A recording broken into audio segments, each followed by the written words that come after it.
What is up, guys? J'espère que vous allez bien, que vous êtes en pleine forme. Bienvenue sur le podcast Conversation Awesome avec Karmakin. A place where we speak Franglish, say the word awesome a lot, mais surtout un endroit d'inspiration et d'éducation pour vous aider à optimiser votre santé globale from the inside out. Mon nom est Claudia, fondatrice de Karmakin, et ma mission avec ce podcast est de t'amener dans un monde de développement personnel, d'optimisation d'habitudes de vie et de découverte so you can unleash your potential and live the life you truly want and deserve. Merci d'être à l'écoute. You're awesome.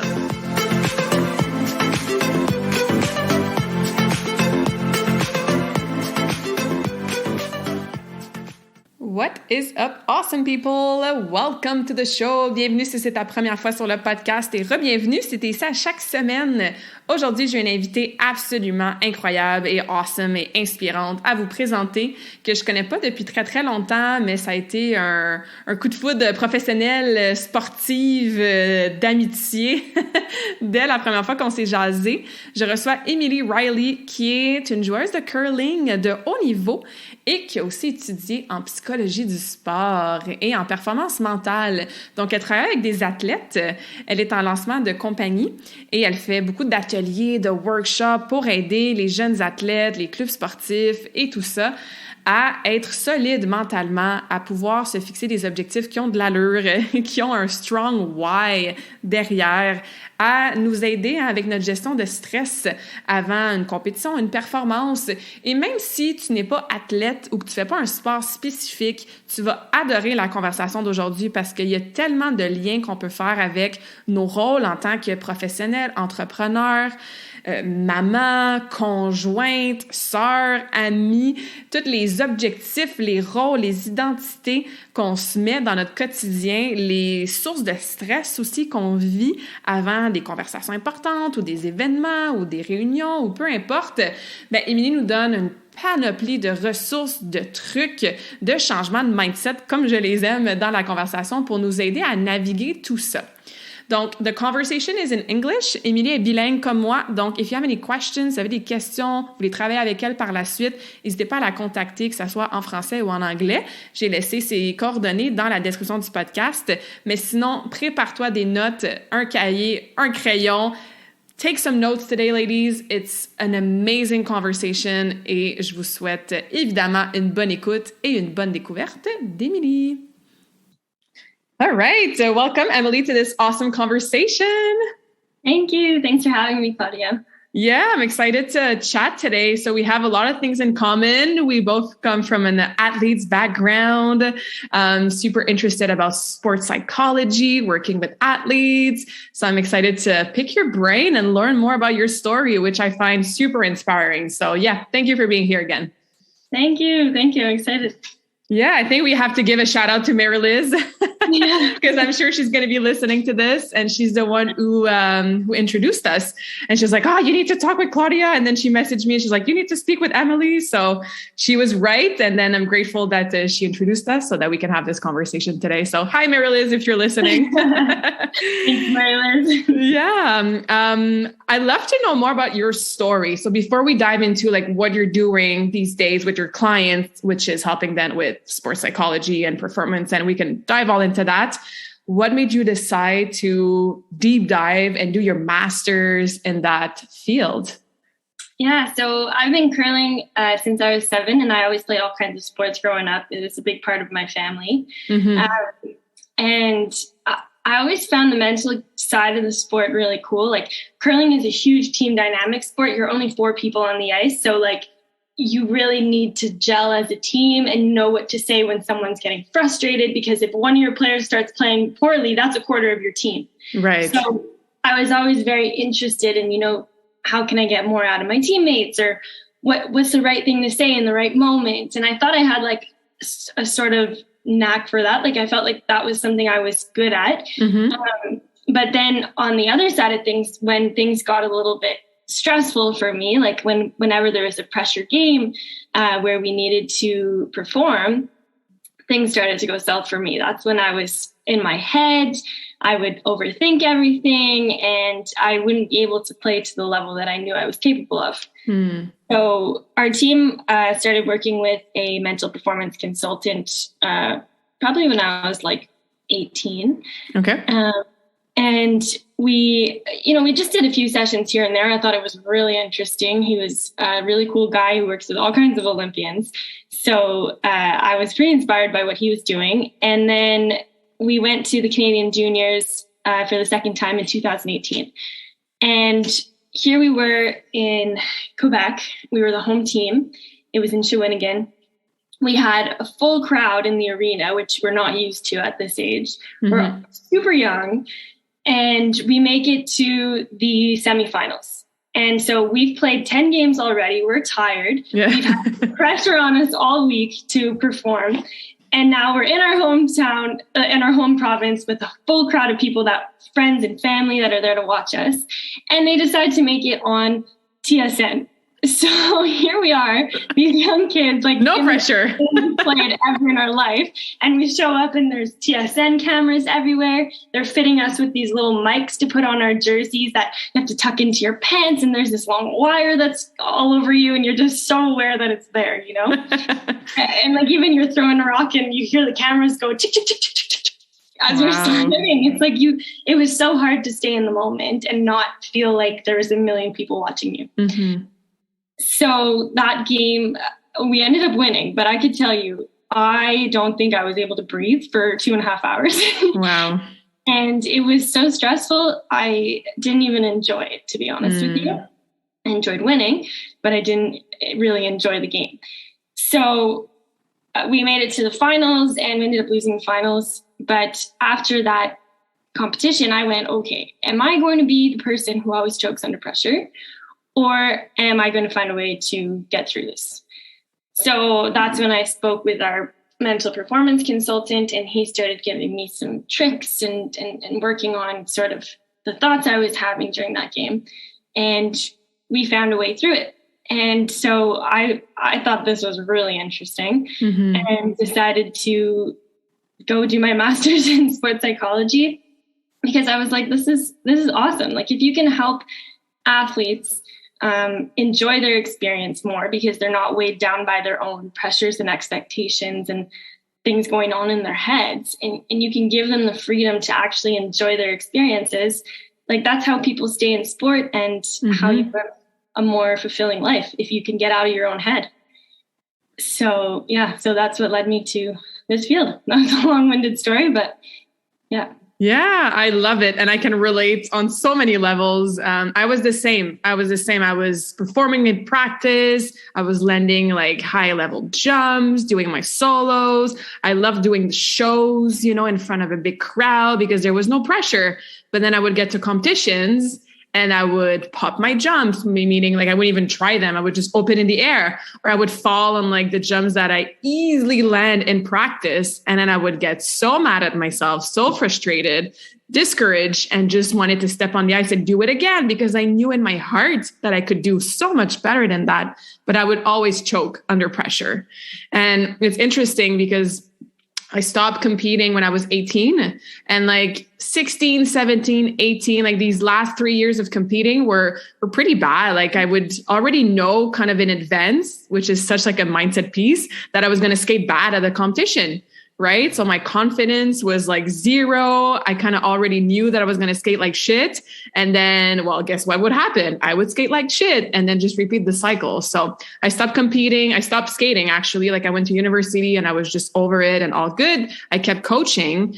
But then 10 years later, when I was 28, 29, I decided to do a comeback. So I didn't tell anybody. Obviously, some skaters would see me at the rink practicing and starting to put like a solo together. But the first competition I did 10 years after, I just went to like this rink far from my hometown. Like nobody knew me. And I was like, I'm just going to do this for myself. And I skated maybe like 3-4 hours a week, which was nothing compared to when I was 16, 17, 18. But I put so much time in my mindset work. I would like put my music and like do my movements and just feel the excitement and the confidence and just see myself in my head and feel my body landing the jumps. So then when I showed up at the competition, it was the opposite. Like I knew I was going to skate well. And then I did a second competition after in Dorval, which is really nearby. So like all the coaches knew me, my skaters came to see me, my family, my friends, and same. I was like, this 10 years ago would have been so stressful for me to have everybody watching me. But I knew in my heart that I was going to skate well because I put so much time in my mental prep. And I was like, man, if I knew then what I know now, I would have had a very different career. You're still doing curling. You're still competing. What are some of the tools that you didn't use then that you're using now to help you get ready for a tournament or a competition or Yeah. So after that whole event in 2018, we didn't have another event like televised or anything until 2021. So in 2021, we were selected to go to the Scotties, which is the Women's Canadian Championship, which is way bigger than the Canadian Juniors because now you're at the women's level. And this event, the whole thing is televised. And it's also like I grew up watching the Scotties. It's like that's your dream when you're a curler is to go to the Scotties one day. And here we were in COVID, where we hadn't played a single tournament the whole season because the whole season got shut down. So we were only on the ice practicing. And we had to get selected rather than winning our provincials because we couldn't have a provincial. We got selected to go play in a bubble for nationals. And I was like, oh no, I haven't competed under pressure in a whole year. And now you're going to do this to me again. Here we go. And so for a couple months leading into it, all I did for like 5, maybe 10 minutes a day is I visualized. So I would imagine myself showing up at the Scotties, showing up at, let's say, the TV game. I would picture all the things that I had at the Canadian Juniors, the cameras, the thoughts going through my head. I would feel the actual stress in my body and how that feels for me physically. And I would just imagine myself going through this like routine that I had set for myself on how I was going to calm myself down. So I started by just telling myself like, hey, this is so normal that you're feeling stressed. Like even the best athletes in the world at the Olympics, if you think that they're not stressed in those big games, like you're crazy. They're all stressed. For sure they're feeling something, but they're reframing it as excitement or they're reframing it as this is okay, this is normal, and this is going to help me perform. So I love that. It's not necessarily, oh no, I'm stressed. It's, oh cool, I'm stressed. I have some energy. There's some activation there. I'm able to still perform under this condition. So I would tell myself, okay, I'm feeling a little stressed. That's okay. It just means that I care. And this is awesome. I'm here right now. I'm doing it. Then I would go through some breathing. So I would do a breathing technique, 4 seconds in, 6 seconds out a few times. And I would actually practice it while I was visualizing. And then I would just say, oh, this is so cool. You're at the Scotties. Like, this is awesome. Like, how cool is this? Like, just enjoy this moment right here. Be right here. And I would smile and I would picture myself going after, like making my shot and just feeling sort of calm afterwards. So I did this every day thinking, okay, well, when I actually am stressed, I will have a plan. And sure enough, we get there and I actually did not even feel close to being stressed. Like I was so calm from the get-go. And I was like, what's going on? I had my plan. I need to use my plan. But I felt good. I was like, this is amazing. I couldn't believe it. And I was studying this field. I was literally studying sports psychology and I was not even convinced that it would work that well, you know? So I ended up having my best games under pressure. And as the game would get closer and we would get near the end, that's when I would be starting to like make more shots, you know? So it was a complete flip from what I had experienced before. So this is something I've continued. I visualize a lot. I visualize often, but I also just practice like having perspective, you know? So in 2018, we were so young and didn't have much perspective outside of what we were doing. So it felt like all our efforts were going into curling. So now that we have an opportunity to perform, all of our expectations are on this one thing that we singularly do. Mm-hmm. Rather than thinking like, okay, I play curling, but I am not only a curler. I have friends and family and people that love me, and I love tons of people. I have other things that I do outside of curling. It's not, my whole worth is not tied up in this one thing that I do. So balancing like having things outside of your sport and having other things that you're good at, other things that you enjoy, takes a lot of pressure off of your need to perform in that one thing. You know what I mean? Oh yeah, I love this. And even women who are listening right now, even if you're not like attached to a specific sport or you don't have like a sport performance kind of goal, think of like your career, or even think as your role as a mom, your role as a wife, like all these labels and identities and the pressure we put on ourselves for this one specific thing. I love the perspective piece of it. I love being in the observer seat, like almost watching yourself go through these emotions and these feelings. So that way you don't get attached and you're just like, yeah, I love when you said, of course I'm stressed. Like, this is okay. Cool. Such good pieces of advice right here. And I want to go back to when you talked about like seeing yourself and visualizing, like not just the game, but how you're going to be able to manage your stress when you're going to feel stressed. I think that's so key. And that's an exercise I do with my athletes as well. Yes, of course, like see yourself doing your jumps and your spins and your solo and the actual performance. But what about the morning before?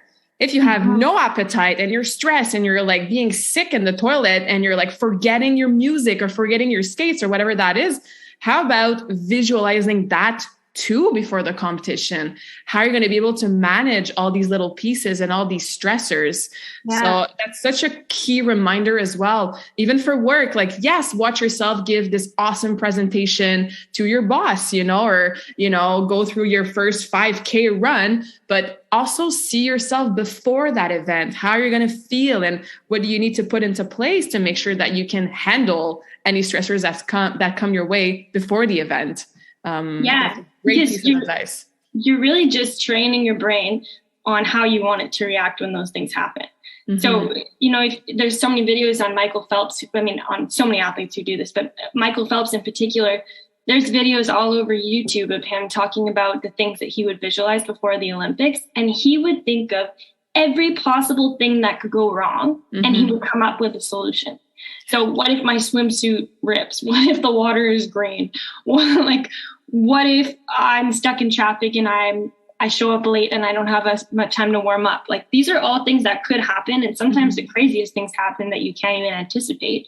Yeah. But if you've practiced in your mind how you're going to react to some crazy setbacks or, obstacles in your path, then when you do face these obstacles, your brain goes, okay, instead of going into panic, freak out mode, end of the world, let's take a deep breath. Like, let's think about a potential solution and let's not catastrophize the situation, Yeah. So then when you do wake up on the morning of your competition and you have no appetite and your legs are feeling a little sore, well, okay, it's not the end of the world because it is possible to still perform and you can come up with a solution instead of just freaking out and saying, well, I already know I'm going to skate bad and may as well not compete. Yeah. Yeah. I love it.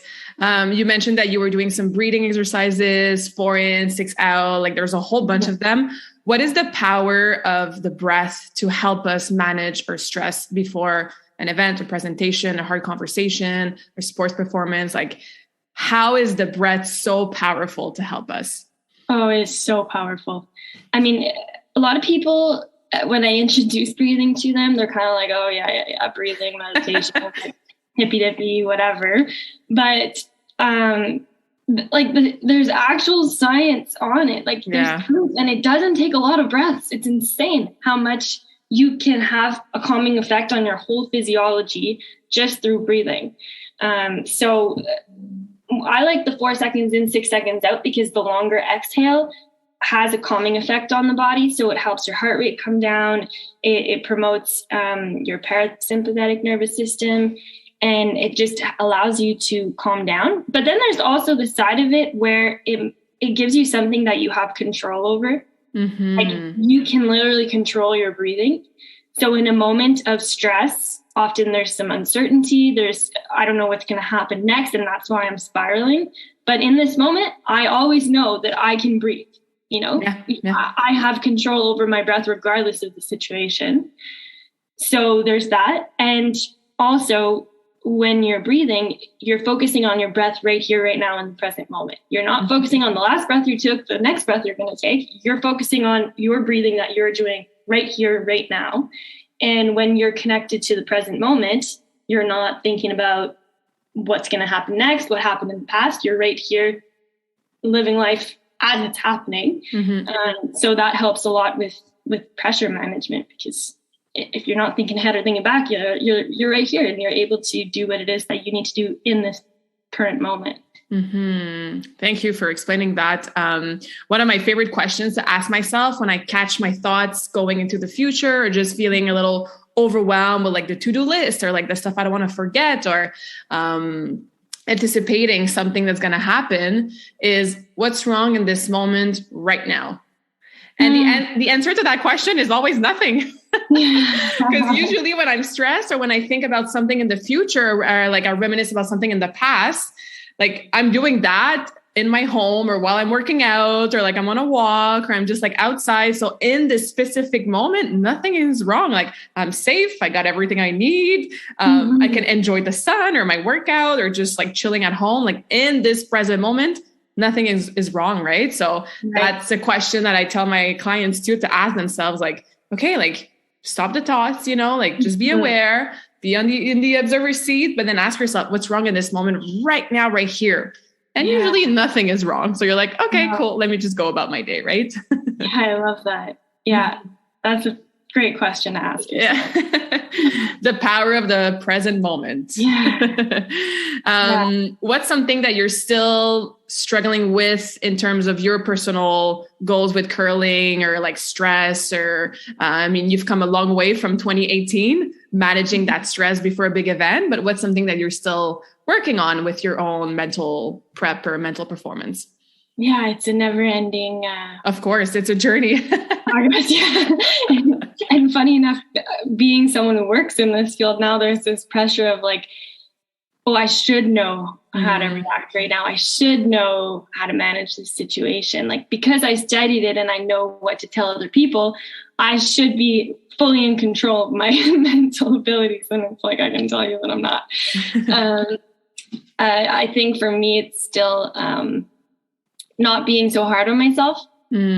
Like I put a lot of pressure on myself still, and I know curling's not the end all be all and there's more things to my life, but when you're working really hard at something and you know you're capable of doing it and you miss a shot that you know you can make and you feel this feeling of I could have done that and I'm letting down my teammates. That one I struggle with a lot because I just want to do my part and not be the one that's pulling other people away from what they're doing, Yeah. So that one I think is an ongoing battle, and it's a self-compassion thing, and it's what voice are you feeding in your head? But it's that one takes a lot of work, I think, and I'd say that's probably the toughest one, and a lot of people struggle with that one, and it's a lot of work. For sure. Whether you're in a team sports or even, like I said, going back to the workplace with your colleagues or even your family, letting somebody else down or not being able to help somebody else or knowing that you could have done better, but then something happened and you're like, oh my God, like people pleaser in me. I just wanted to like be good to everybody. I think a lot of people can relate to that. So what are some things that you're doing to help you? You mentioned self-compassion, but any other thoughts or journaling prompts or exercises to help you manage that? I think there's a few things, like just on the self-compassion piece, it's, it's often like the question of, what would a friend say to me right now? Or would I be talking to my friend the way I'm speaking to myself right now? And the answer is absolutely no. If I spoke to other people the way I spoke to myself, I'd have no friends. Yes. So key. That one is, I think it's just the mindfulness piece of, let's say you're in a game or in a life situation where you didn't do what you could have done better. And you're there thinking like, instead of saying to yourself, like, the spiral of, oh my God, I missed that shot. Oh my God, I'm a terrible curler. Oh, I'm a terrible friend or teammate. I'm a terrible human. Like it takes this long spiral that it doesn't need to take. So it's catching yourself and you say like, oh, I missed that shot.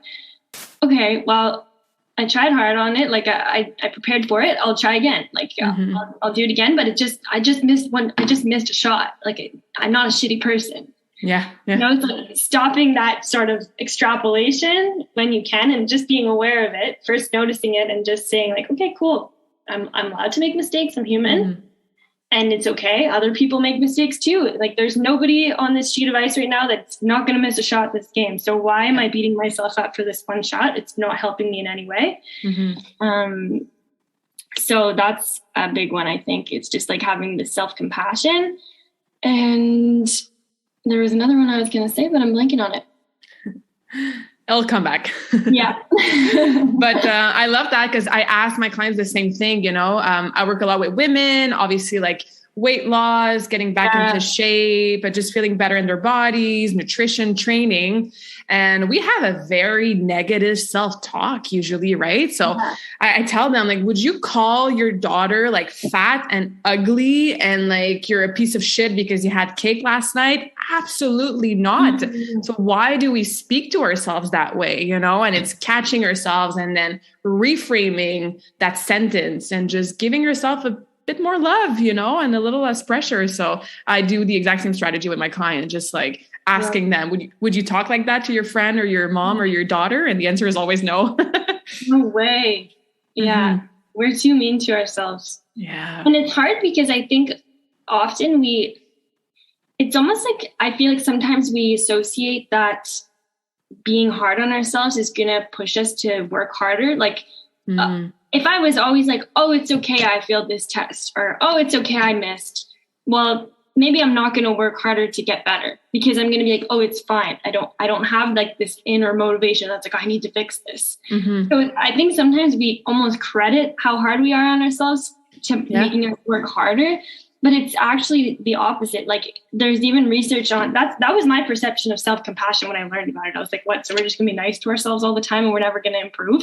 Like, that's actually the mindset I had when I first read about it.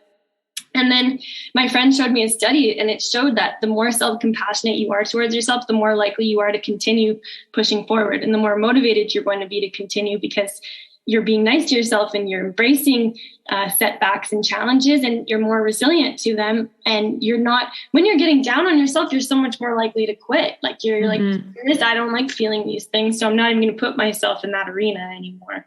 But when you're being nice to yourself, it's like, hey, okay, fine. I messed up. I can try again. And that's okay. And then your motivation will actually sustain itself better through being self-compassionate.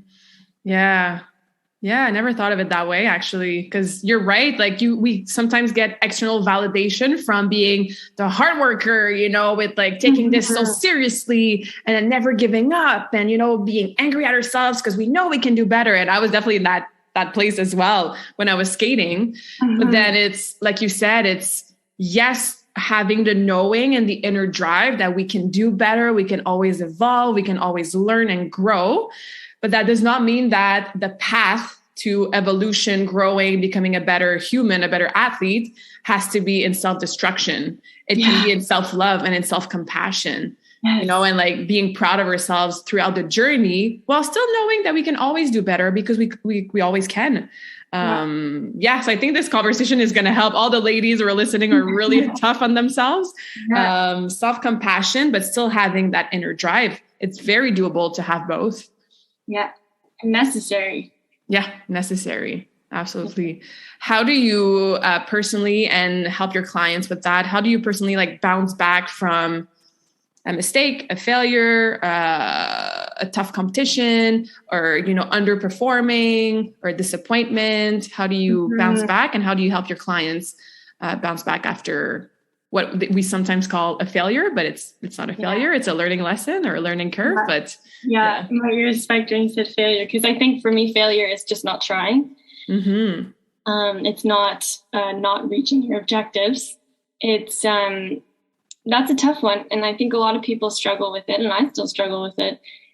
I think it's when you see it as as a journey rather than like, I needed to achieve this by this date.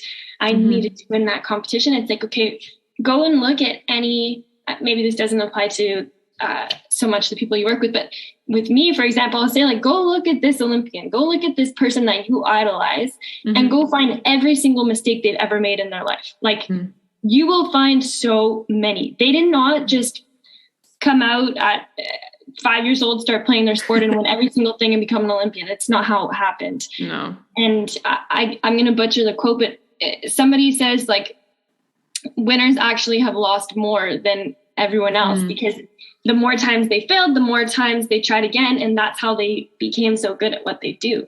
So I think it's all in reframing what happened and just accepting like, okay, not everything's going to go perfectly. And what did you learn from it? What did you do well? And what did you learn from it? Like those are the big questions that I always ask myself. And that's actually, you're asking me about journal prompts earlier. That's what I do. I do my wins for the day, my 3 wins, or sometimes my 10 wins, whatever I need that day. And what did I learn? Like, what was a challenge and what did I learn from it? And how can I get 1% better at it tomorrow? Yeah, those are great questions. Because then all your framing is around, hey, I did this many things really, really well. This one thing was a challenge. Cool. What did I learn from it? And how can I work on it? So the power is constantly in your hands to continue going forward and improving. And if your mission is just to keep getting better, well, that's always in your control. Yeah. And you can't really get better if you never have something to work on or to quote unquote fail or to learn from, right? Like it's just, if everything's going well and there's never any challenges, sometimes we don't question ourselves like, oh, everything's going well. But like, when something happens in our life that are making us stop and ask ourselves these questions, this is where like the pieces of solutions, of improvement, of learning lessons come in. And this is way more powerful to improve and to become an Olympian or the CEO of your company or a better mom or whatever that is. Like it's learning from these situations and these challenges. Yeah, 100%. Yeah. So you do breathing, visualization, journaling, any other practices that you do on a daily or weekly basis to help you keep that strong, open-minded, positive mindset? I would say it's already a lot. Yeah. I'm just curious if there's anything other than you use as tools or practices for yourself or with your clients. There's one that I've been doing a lot that I find helpful, and it's there's 2. And we teach this to athletes all the time, and it's grounding and anchoring. So grounding being, the exercise that we would do is like 5 things that you can see, 4 things that you can touch, 3 things you can hear, 2 things you can smell, 1 thing you can taste. So you just it's just in the present moment, grounding yourself to all of your senses, because when you're connected to your senses, like you're breathing, you're connected to the present moment. Yeah. And the other one is anchoring. So this one's fun, I find, because you can really do it like in any moment. And it's like, let's say you're just feeling the connection of your feet with the ground. But when you bring your awareness towards something, it heightens the sensations and the experience of that thing that you're aware of. So if I tell you to think about your feet touching the floor right now, like all of a sudden you're going to notice like tingling in the bottom of your feet. You're going to notice the energy in your toes and in the sole of your foot. And right there, you're connected to the present moment. And you could do that in so many situations. So for example, in curling, like I might think about how my hand is gripping the broom and just notice the connection there. Or I might, when I'm going to throw, I might just take an extra second and feel the handle of the rock in my hand. And you choose one thing that you can anchor to, and it just brings you right back here to the present moment. And that goes along with what we were talking about in the present moment earlier. But I think that's a constant everyday practice on bringing yourself back to the present moment, because it is so hard to do. And I think it's essential. And you mentioned the control piece with the breathing. Like for me, this resonates as well. Like just taking control over your thoughts by thinking about what you're feeling, what you're sensing, whether that's the feet on the ground or, your hands are holding a pen before presentation, whatever that is, like you're just controlling the thoughts and you're controlling your attention. and more energy will go where you put your attention. So this is where we can get control again on our mindset and our thoughts and everything that happens between our two ears all day, every day. Exactly. Yeah. Like you can imagine if someone's doing like a presentation or something and they're feeling really stressed, like they could just bring their attention to their feet because you're not feeling your stress in your feet, probably. Mm-hmm. So all of a sudden your feet feel more grounded and solid and strong on the ground. You're feeling like, ooh, okay, I'm powerful. Like I have this strong connection with the ground rather than thinking of like, oh my God, my chest is going to explode and my hands are shaky, and bringing your focus somewhere that doesn't scream stress to you and it brings you back to the present moment. Yeah, being in touch with your body, like your physical body, it's so related to our mental body, our emotional body. And this is why I love obviously training and coaching on like physical activity, and whether that's a workout in the gym or like 10 minutes stretching or just being mindful of like how your body feels and bring your attention to these body parts that we never think about. We never even notice. Right. But then we're always like, oh, my chest is tight. My gut feels weird. My shoulders are like super high, close to my ears because I'm stressed. But there's all these other parts of yourself that are working for you and with you. And if we can just get in tune and in touch with that, like you said, when we do the grounding, the anchoring, that's so powerful. So powerful. Yeah. And how do you, sorry, go ahead. I was going to say, it's just a constant practice, right? It's, you got to do it. If you do it regularly, then in those moments when you really feel like you need it, it's going to be something that you can go to a lot more easily. Yes. So not waiting till you're in this high stress situation where you're fuming and then you're like, oh, okay, let me think about my feet. Something that you've kind of built in, and then when you need it, it'll be there. It becomes automatic, just like any other habits. I used to always tell my skaters, like, cool that you see your solo in your head when you go to bed the night before the competition, but this one time is better than nothing. But like, it's a practice we got to do all year, not just the day before the competition, for it to be truly powerful. And this is what I coach on, the power of habits, like all these little practices, day after day or week after week, the consistency will bring the results, the benefits. And then like I said, the reflex to go right away to the breathing or the anchoring or the grounding. Because like you said, it's not in a moment of stress. You're like, oh, let me see what I could do right now to help me. You're just not in the mental space to even think about strategies, right? So it has to become automatic. Absolutely. Yeah. How do you feel about power poses? Is this something that you use for yourself with your clients? I know there's like different research. Some research are like, super effective. Other researchers are like, man, not that much. And for anybody listening, power poses are like, for example, you just stand with your feet grounded. You have your hands on your hips, chest open and tall, like you're Wonder Woman, like just taking a power pose for a minute or two. And then apparently that can help change your physiology. So when then you're stressed or not confident, just grabbing a power pose for a while can help you. Is that something you use? Is there research that you want to share about that? Is it effective? Yeah, there's definitely conflicting research on it. I think it boomed over research that ended up being, it wasn't replicated afterwards. But I definitely haven't seen any research about it being detrimental. Right. So there's that.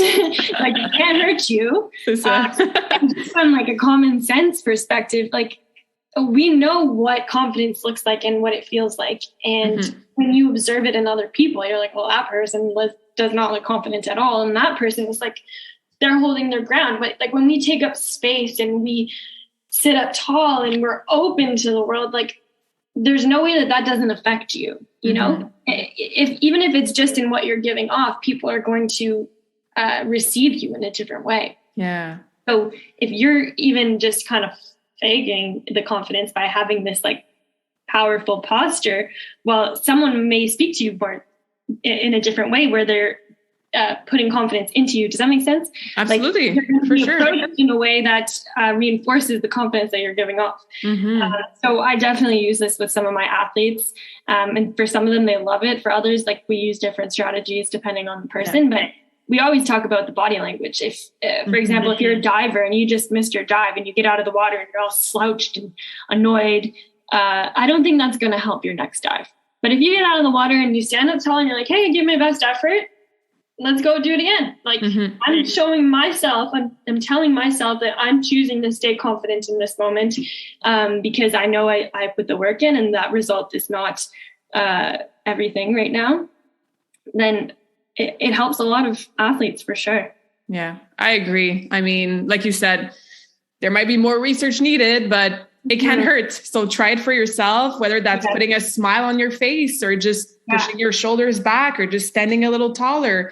It does affect how you feel. I love Tony Robbins, and he speaks a lot about like the power of physiology and just changing your physical state should be the number one thing we do, you know?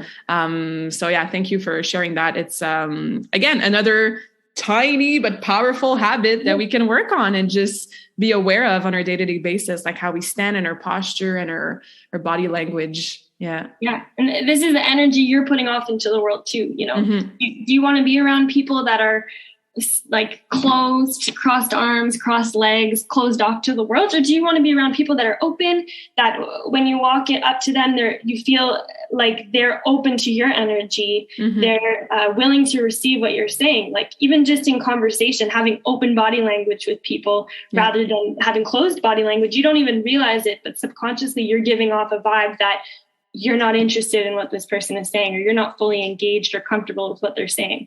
So the way that you present, show up in the world is inviting the energy that you're putting out. You know what I mean? Yeah. Oh, for sure. Like attracts like, you know, like you attract what you project. So whether that's situation, opportunities, people even. So yeah, and we're all going to stand tall listening to this.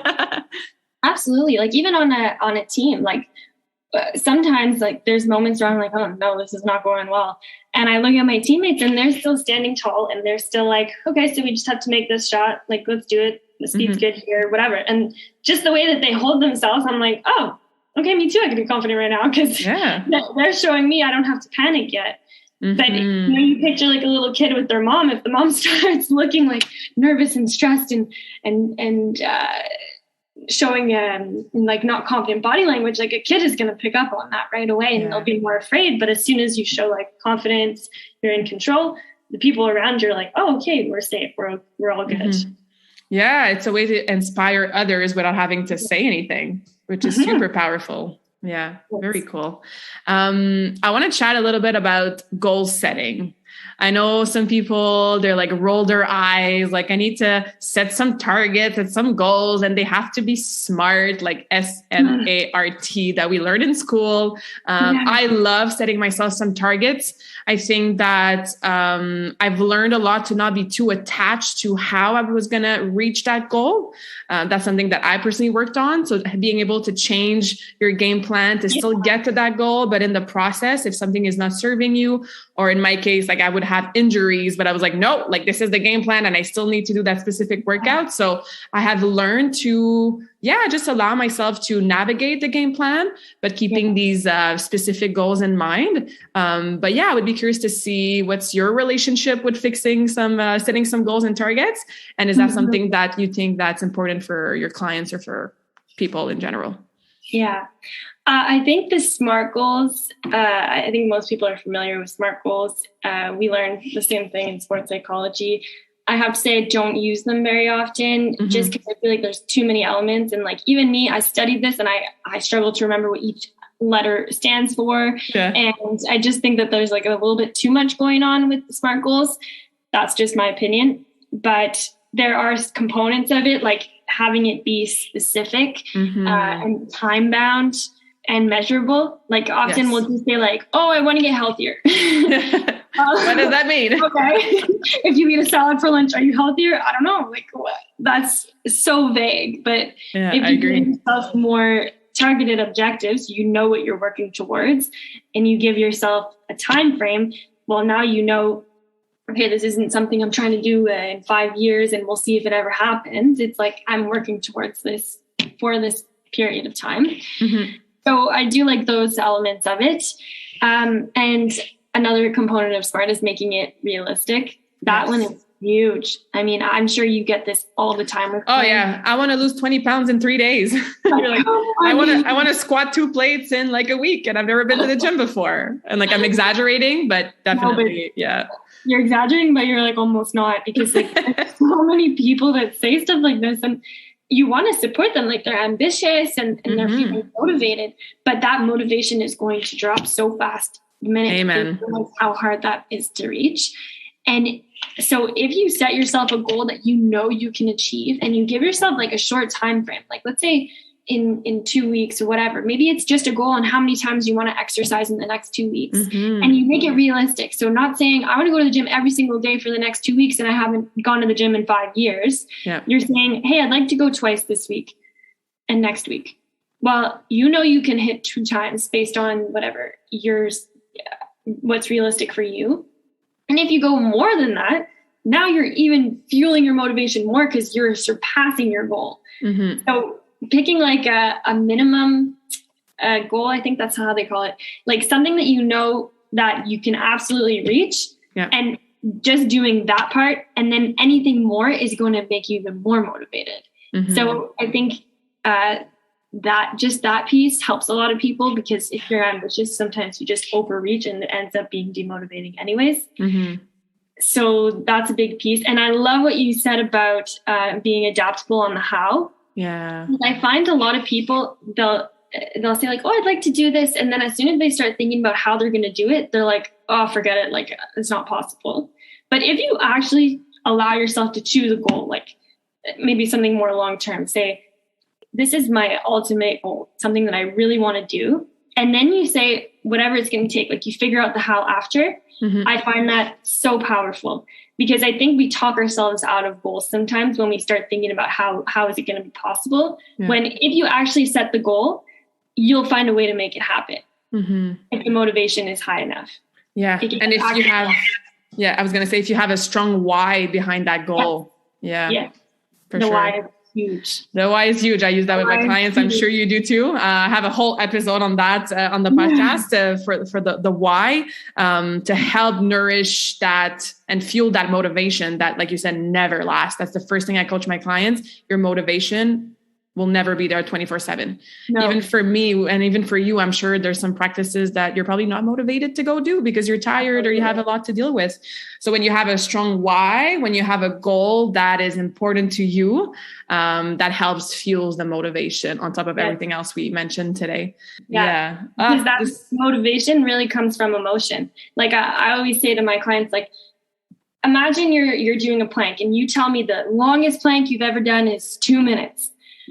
But I tell you, like, the person you love the most in the entire world, their life is on the line, and you have to plank for another 30 seconds to save their life. Will you be able to do it? And the answer is always yes. For sure. Because if the motivation is deep enough and powerful enough, connected to enough emotion, you can do so much more than you think you can. But the emotion has to be there. So if your why is strong, then you're injecting all this emotion into what it is that you want to do. And that's where you can keep the motivation going. Like you said, we're so much more capable of what we think we can do. And another phrase that I love is, you don't know what you don't know. Right? So when we think about how am I going to do this? How am I going to be able to achieve this goal? We're very limited in our human brain to use past experiences or people around us to dictate if we think we're going to be able to do it or not. But if we stick to that, the how just becomes very limited. And this is when you said, like, we talk ourselves out of this goal because we're like, well, the way that I know that I think I should be doing this, it's never going to work. But again, you don't know what you don't know. So if you remove the attachment to this specific game plan, you're like, oh my God, there's like a whole other world of possibilities and other ways and new how to get to that goal. And this is where we have to give ourselves the permission, the flexibility, the open-mindedness to ask for help, do some research, look at people who have done it before. Like, what did they do? And then you learn like, oh, there's different hows. I just didn't know about them. So this is why I thought I could never be able to do them, but actually I can. So it's cool to crack that open and just be aware of that. Yes. I love that. Mm-hmm. Yeah. Oh, this has been amazing.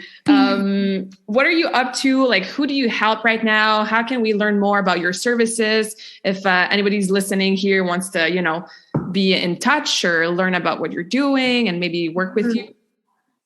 Yeah. So right now I'm working a lot with younger athletes. I'm doing some work for Curling Canada and Volleyball Canada with their younger athletes. So like the 10 to 16-year-old range mostly. Nice. But I also have athletes that are older than that.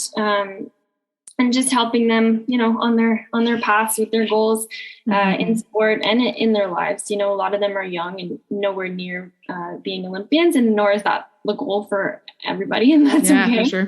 Mm-hmm. But having just positive experiences in sport and growing through sport is my sort of mission with what I do. So so if people want to learn more, I have a website. It's emilyriley.ca. And my email is emilyriley.mpc. So MPC, like mental performance consultant, @gmail.com. Perfect. Yeah. Awesome. I'll put that in the show notes. So if anybody listening want to ask some questions or maybe have their kids work with you or even like host a workshop in their clubs or anything like that.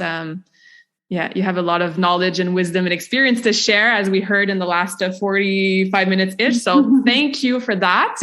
I always ask one more final question to all of my guests, but before I dive into the last question, anything else that you want to share or leave as a final note that we didn't really cover today? I mean, we covered a lot, but I hope people are taking notes and they're going to re-listen to that and apply every tips and tricks and mindset shifts that you shared with us. But anything else that maybe we didn't cover or that you want to share before we... I think if I had one more thing that I would say, it would be, as someone who works with athletes, like I see this all the time, and I'm sure it applies to all your clients too, is we set these goals and we work really, really hard towards them.